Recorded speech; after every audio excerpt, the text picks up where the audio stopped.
অন্তর্বর্তী সরকারের সময় জাপানের সাথে প্রতিরক্ষা চুক্তি যাচাই বাছাই করবে নতুন সরকার, এমন মন্তব্য করেছেন প্রধানমন্ত্রীর পররাষ্ট্র বিষয়ক উপদেষ্টা হুমায়ুন কবির।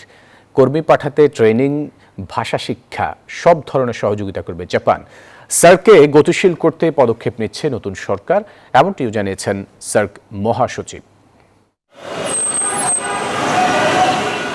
বিএনপি সরকার গঠনের পর পররাষ্ট্রমন্ত্রী ও প্রতিমন্ত্রীর সাথে সৌজন্য সাক্ষাতে আসছে বিভিন্ন দেশের রাষ্ট্রদূতেরা। মঙ্গলবার তৃতীয় দিনের মতো পররাষ্ট্র মন্ত্রণালয়ে আসেন সার্কের মহাসচিব সহ মিশর, সিঙ্গাপুর, জাপান ও আরব আমিরাতের রাষ্ট্রদূতেরা।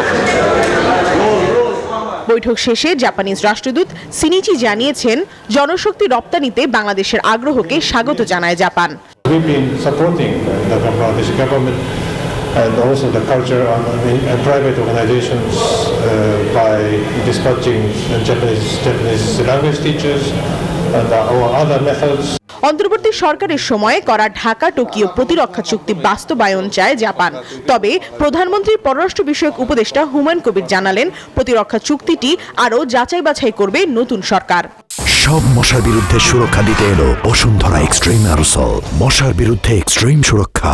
The agreement which was recently concluded between us, one is the economic partnership agreement, the other the defense equipment. Just একটা মেনশন পার্সেন্ট চুক্তি হয়েছে। So let us see the notes, আমরা দেখে তারপরে পরবর্তী সিদ্ধান্ত আমরা কি নেই। এটা ন্যাশনাল ইন্টারেস্টের ভিত্তিতে হইলে কন্টিনিউটিও থাকতে পারে, আবার ইন্টারেস্টের ভিত্তিতে না হইলে আমরা বিবেচনায় দেখব। এর আগে দুপুরে সার্কের বর্তমান অবস্থা জানাতে পররাষ্ট্রমন্ত্রীর সাথে বৈঠক করেন সার্কের মহাসচিব। বলেন, সার্ককে আরো গতিশীল করতে পদক্ষেপ নিচ্ছে নতুন সরকার।